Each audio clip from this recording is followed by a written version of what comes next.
Hello, trailblazers and dreamers. Welcome to the Tech Optimist, the podcast where innovation takes center stage and tomorrow's breakthroughs fuel today's conversations. I'm Samantha Herrick, your guide and producer through this whirlwind of visionary ideas and transformative technologies. But today, we're flipping the script. No rules, no boundaries, just raw, unfiltered exploration into the ideas shaping our future. If you think you've seen it all, think again. This is the Tech Optimist, where we dare to imagine differently.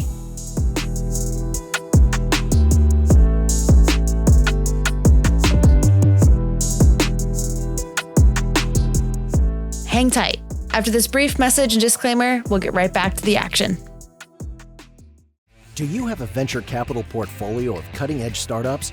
Without one, you could be missing out on enormous value creation and a more diversified personal portfolio. Alumni Ventures, ranked a top 20 VC firm by CB Insights, is the leading VC firm for individual investors. Believe in investing in innovation? Visit av.vc/foundation to get started.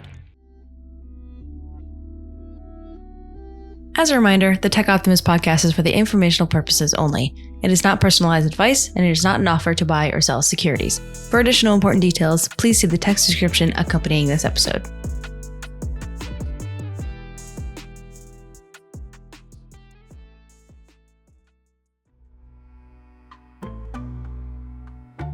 Think about this for a moment. Over half of all B2B invoices in the United States, 55%, are overdue. That's trillions of dollars stuck in limbo, creating massive headaches for small and medium-sized businesses. These delays don't just clog financial pipelines, they stunt business growth, drain resources, and leave finance teams buried in inefficient processes. I am the founder and CEO of Tabs. We are a New York-based tech company focused on the office of the CFO. But what if there were a smarter way to manage accounts receivable? Enter Tabs, our guest company today, an AI-powered platform co-founded by our guest today, Ali Hussain, and Deepak Bapat.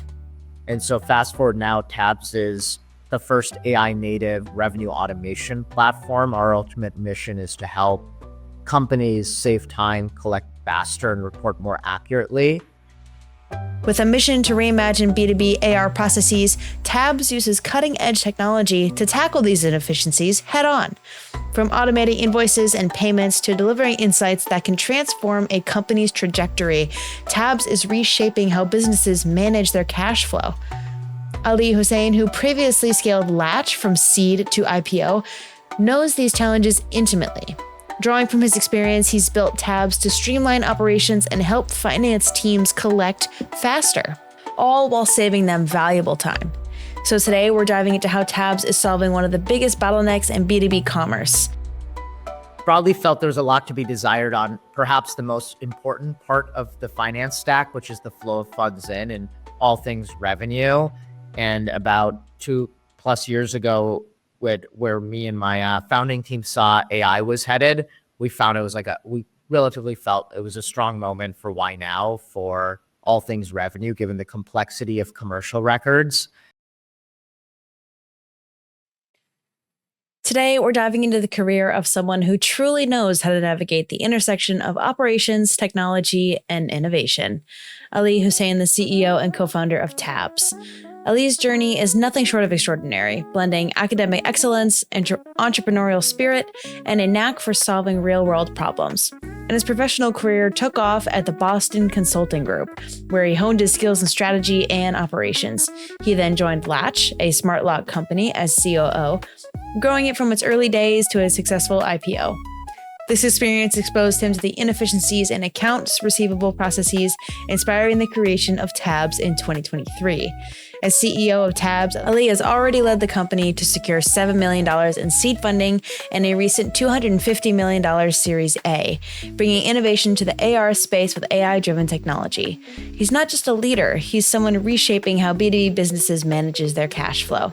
And the way we do that is our native platform takes all unstructured customer records, so think your contracts, MSAs, purchase orders, usage milestones, and activates that to really powerful kind of operational workflows, whether that's billing, cash collections, revenue recognition, and provide a really, I think, powerful horizontal platform for finance teams in B2B. Excellent. So any type of finance function or finance professional in a business that's generating revenue would kind of benefit from this type of platform. Now, let's shine a spotlight on Wesley Yiu, a partner at Alumni Ventures and one of the sharpest minds driving innovation and investment in today's fast-paced venture capital landscape.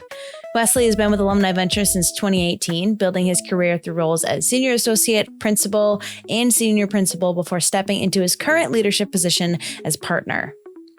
Wesley also leads as a partner at Triphammer Ventures, a fund dedicated to leveraging the power of the Cornell Alumni Network to identify and support standout startups. At Alumni Ventures, Wesley evaluates investment opportunities, manages portfolios, and connects founders to the resources they need to thrive. Some of his recent investments include cutting-edge companies like Cytovale, Centaur Labs, and Operant, spanning diverse sectors from fintech to IoT and SaaS.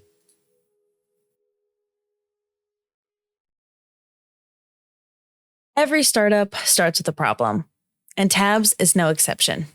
Ali shares the driving force behind his idea, a deep frustration with inefficiencies in finance workflows and the untapped potential of AI. From understanding the complexity of unstructured data to harnessing AI for revenue operations, Ali paints a picture of why now was the perfect time to launch Tabs. Did you kind of found Tabs given personal experience, any personal challenges you had in your prior career that kind of led you to this aha moment that this needs to exist? Yeah, I think twofold. I mean, I've been a COO for many years, and often the COO deals with the ERP stack. And so I've taken businesses from QuickBooks to NetSuite, and just saw the amount of just human capital and mental drain it takes to do this manually in a product like NetSuite or QuickBooks. And so that was highly influential in starting Tabs. And then on that was just a lot of time spending doing my 10,000 hours with a bunch of other finance leaders to see, was this just Ali being a bad operator, or is this a broader theme? And I ultimately validated that the verdict's still out on my operational capabilities, but it is at least a consistent theme seen amongst hundreds and hundreds of other B2B teams that I was able to speak with. Yep.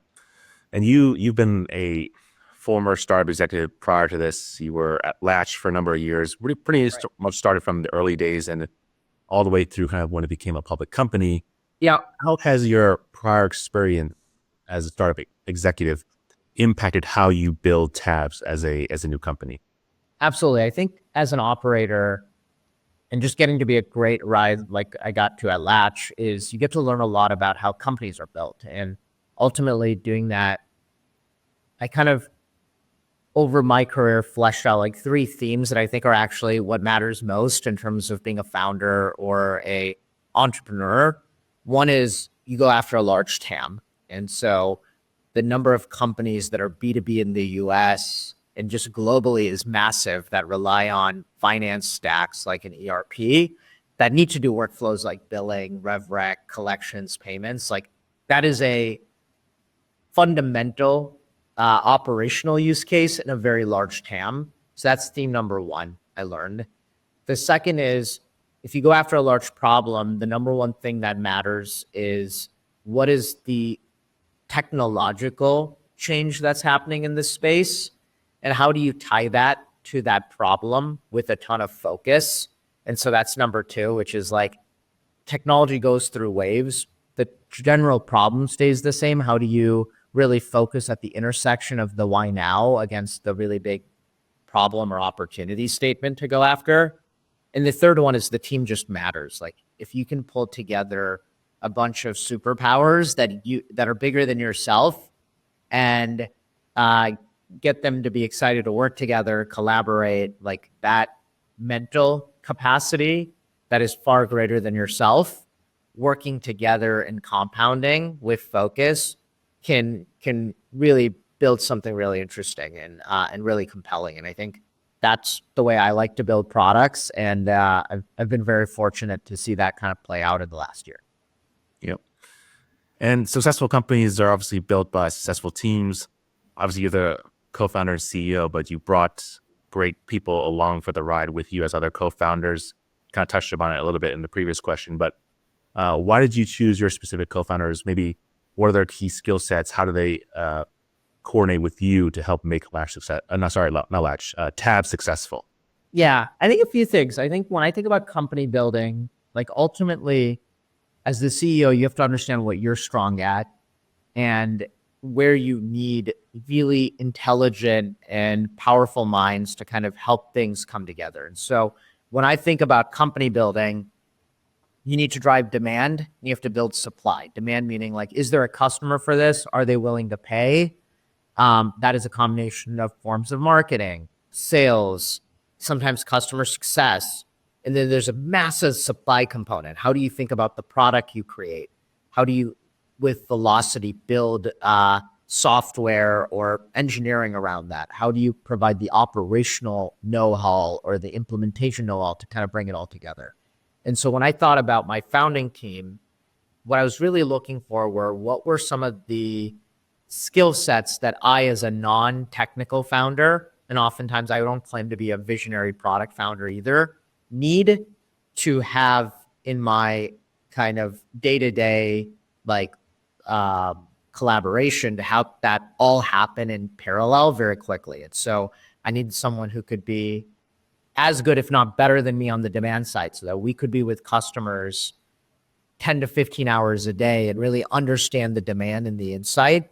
But then I needed really thoughtful product and engineering minds so that as we drove the insight and we thought more about what's happening with AI today, we could both quickly design and ship product, because a lot of the early days is velocity, especially if you're going to bring out a B2B product where you're asking for high, kind of often 4, 5, 6-figure ACVs.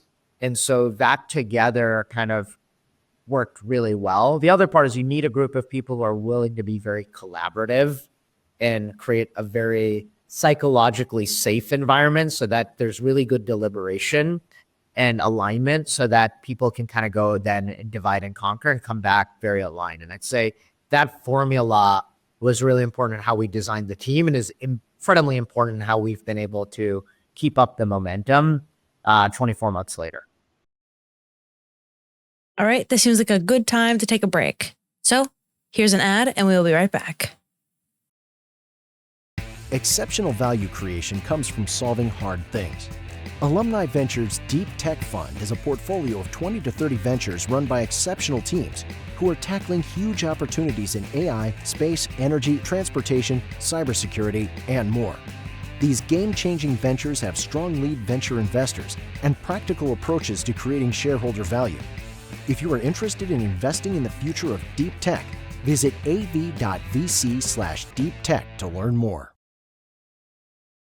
Raising capital in today's market is no small feat, but Tab secured investments from industry giants like Lightspeed and General Catalyst.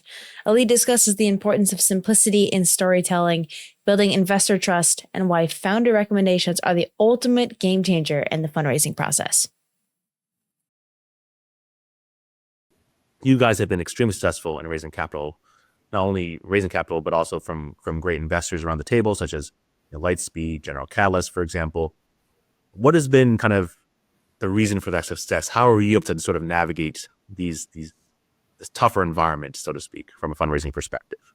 Yeah, I think I'll talk about, I think, the things that matter the most and some of the tactical things that are also very valuable. I think one of the things the last couple of years, a lot of founders kind of overcomplicate is in the world of AI and all these technologies, they start creating a lot of talking points that sound really good to themselves and their teams, but can be incredibly confusing when they try to communicate their value prop like externally. And I'd say the number one value or thing I found to be the most helpful is simplicity. And so though we're all excited about the very complicated technologies we're building and AI and all of that, I think coming back to a really simple first principles way in which you communicate kind of your mission statement, like what is the problem you're solving? What's the why now moment? How are you doing it today? And where does that go? Doing that in a way where almost anyone can understand, not just a venture capitalist or a technologist, but your aunt or your uncle or your cousin or your friend who has no interest in technology, can be a really good test on how you communicate very simply. So I'd say number one is just like very simple communications. And in that, deep trust that within what you are doing today versus over time, you are focused and customer obsessed, meaning you're able to deliver a solution that meets the customer where the puck is now, but is hyper cognizant of where the puck is going and how the venture dollars will help you accomplish both, I think is the most important thing. The second piece, Wesley, and I think I see this all the time, and it was hard for me at first too, is like revenue just matters, right? And even at the pre-seed seed stage, a lot of founders, including myself in the early days, it's like, well, we have to build all this stuff and there's all these other things. But at the end of the day, the number one thing, particularly if you're the founder CEO, is you need to buckle down and show some real demand for the product. And every stage really aspire to drive the highest revenue targets and make no excuse about it. And I think the revenue word is more important than ever. Even if it's not going to be the highest revenue, but you have to be very pragmatic because all of the other things figure themselves out. Those are the two things I'd say. I think tactically, it's always important to run a process. Like raising a round is not rolling admissions. Be very thoughtful about when you're ready from your materials, your model, your data room, and then go hard over a 2 to 3 week process. Do not, just for the sake of it, have a 9-month coffee socializing period. Like this is not rolling admissions. And then I've been very lucky that you want your intros to come from other amazing founders. I think a lot of times people look for a direct connection or an investor to make an investor on investor introduction. But I think the most powerful momentum comes from a founder that has successfully worked with an investor to say, look, I know this other founder, or I've seen their product and it's excellent. Nothing drives the momentum in the flywheel like a founder standing up for another founder. Yep, absolutely. I mean, for us, we obviously have known you for a number of years. Prior to Taz, we kind of got to know you when you were still at Latch. Yeah. That's kind of the way we got comfortable with you and kind of the vision that you kind of set out for your new company. So I definitely think relationships important, introductions are important 100%. with the right investors in place. As investors ourselves, we've seen the bar for fundraising, I think, has been raised quite a bit. And to your point, revenue, traction, clear demonstrated product market fit is extremely important for an early stage company. So it sounds like you guys got that covered when you guys went into the fundraise process on your side. Totally. And it was through, like, obviously Wesley, you and I talked, like getting great mentorship on it.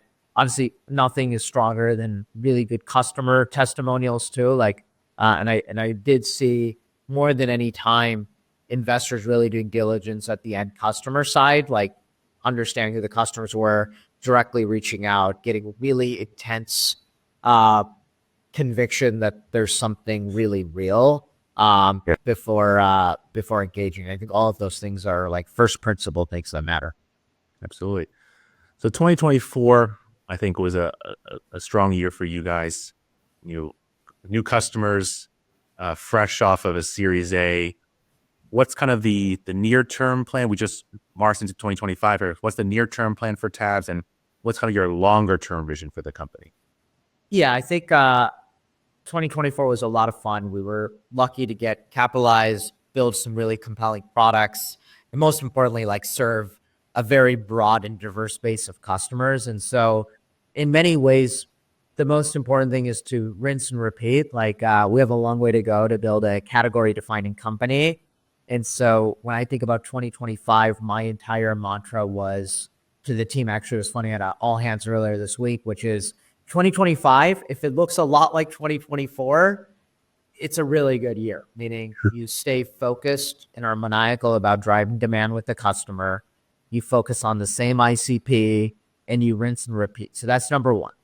Number two is you continue to build product with intense velocity. Like I do believe ultimately, even if not everything is perfect, velocity is the number one driver towards our path towards more product market fit. And so the tagline really, Wesley, is like 2025 is a little bit more the same, except just doing it faster and bigger. And that would be like 90% of the tagline for the next year. The parts that I'm really excited about is, as you kind of mentioned earlier, we've been lucky to be one of the first AI native companies in this space. And a lot of our wedge was based around how we take unstructured to structured data.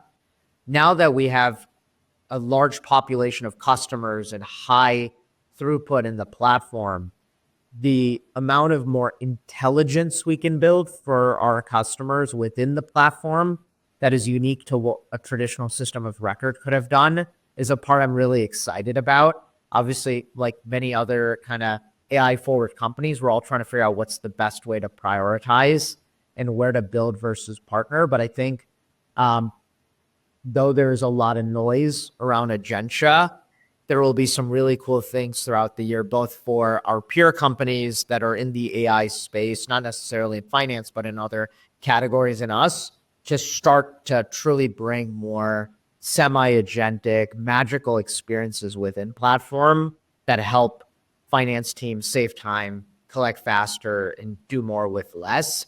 And that is a broader category that not everything will get accomplished in 2025, but I think we'll see a step function of experiences that were otherwise not possible.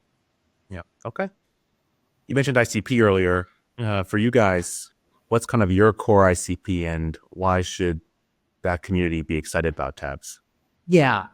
Our ICPs tends to be companies today that are growing fast, obviously have hit 7 figures of revenue. Like if you're still pre-product market fit, early customers, like you have other challenges you want to solve first before worrying about revenue in some ways. But like once you start to gain traction and you start to hit 7 figures of revenue, we tend to be a great partner to come in to help you be more efficient in revenue administration from a finance standpoint, all the way up to the mid-market or early enterprise. Like that's our core customer. We tend to do really well in high growth venture companies, private equity companies, growth stage companies, all that are B2B tends to be within our ICP. I think the reason they're excited is most of those finance teams are either very nascent, sometimes even led by a fractional lead, or a very lean finance team. And I think particularly post the reset of 2022, a lot of finance teams are even more lean and are looking to a much more fine-tuned finance stack to do more with less. And so what we are seeing is companies are even staying on products like QuickBooks for much longer, or trying to be on a less buggy and services-based NetSuite or Sage or other ERP system, and they're heavily leaning on products like Rippling, Ramp, and Tabs to run a lot of the workflows that otherwise would have been highly relied on human spreadsheets and services work. And so ultimately, I think why all of the B2B finance and just general operating teams should be excited about Tabs is it's a time of growth again. Many of you are making investments across the business. Finance is an area where you can now officially lean more on tooling and start to see some AI native tooling that can allow you to keep the teams focused more on strategic endeavors and defer a lot of the more tactical things like billing, RevRec, cash forecasting, renewal management to true operational AI software like Tabs. Great. Last question from me. Zooming out a little bit further, you guys are obviously a fintech company. Fintech as a whole has been a little bit more troubled the last couple of years as the environment has changed. Now that we're in 2025 here, do you kind of see signals that there maybe is a new renaissance for the category of the space? I think so. I think the area that's going to be really exciting about fintech, I think there was a lot of reset or competition or commoditization of like the actual technical elements of fintech payments and things that we've traditionally seen tied to fintech technology. I think the renaissance is going to happen in the things that make fintech adjacent workflows and work more efficient and more magical. And to me, I think in the renaissance of 3 years ago of fintech, what often got lost was the adjacent workflows and human related dependencies that I don't think made as many advancements due to the pre-AI era. And I think where the renaissance is going to happen, Wesley, is the magical experiences around the technical or commoditized parts of fintech, like payments, that help drive more efficiencies. And so, for example, in something like B2B payments, in the United States, the vast majority of payments is still happening through non-digital or analog payment flows like ACH credit, wire, even physical check. And I think even in the move in COVID, like there's still a big stallment of moving to more digital types of payments. Where I think experiences get magical is where technologies like tabs actually can be highly influential on what ways customers pay because they drive insights. They actually tell a CFO, look, you should accept credit card payment, not because it's easier, but it brings down the average days to pay by 20 days, or your bad debt goes down. And like that level of intelligence to drive the why versus the what is going to be incredibly powerful, I think, in the broader fintech space over the next 36 months. And we're hoping to be a big part of that tailwind. Fantastic. Ali, this is great. Appreciate you taking the time to share insights, introducing the community to tabs.